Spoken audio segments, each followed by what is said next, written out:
So a couple weeks ago, I told you guys a story about Black Rock. It was a 30-foot cliff that I went to when I was in Hawaii back when I was a freshman in high school.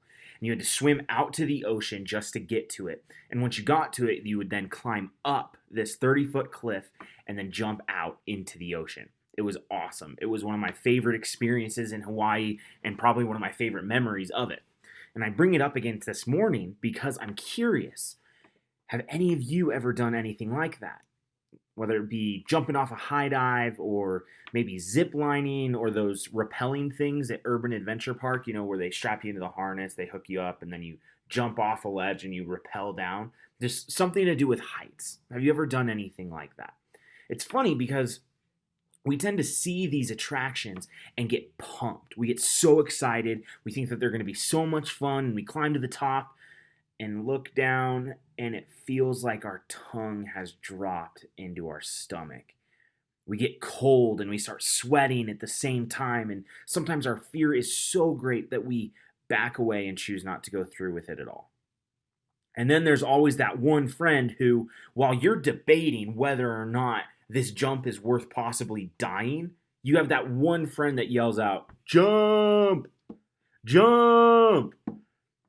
And before you know it, everyone else is yelling, "Jump, jump, jump, jump." And then in addition to our fear and our cold sweats, we start to feel something else. We start to feel confidence. There's this tiny flame or this tiny burn that's inside us that says, wait, I can do this. I have all these people with me, watching me, cheering me on. And slowly that confidence builds and it builds. And then you do the unthinkable and you jump. And you hit the water and you come up thrilled and everyone's cheering and you're like, that wasn't so bad. What was I freaking out about? So you go to do it again, only to repeat the exact same process all over again. Isn't it true that our confidence grows when we know that we're not alone? There's just something about having a friend by our side that makes us feel like we can face difficult circumstances or do hard things better than we could ever do when we're alone.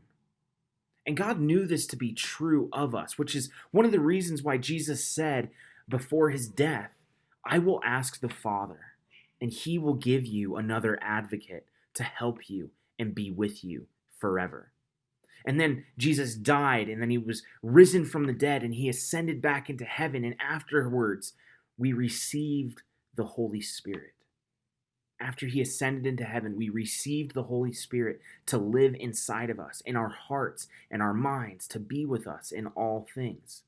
And sometimes it's difficult for us to internalize and understand that God is with us. But as followers of Christ, wherever we go, whatever we do, whoever we face, God's Holy Spirit lives in us to guide us, to empower us and strengthen us, and to keep us company.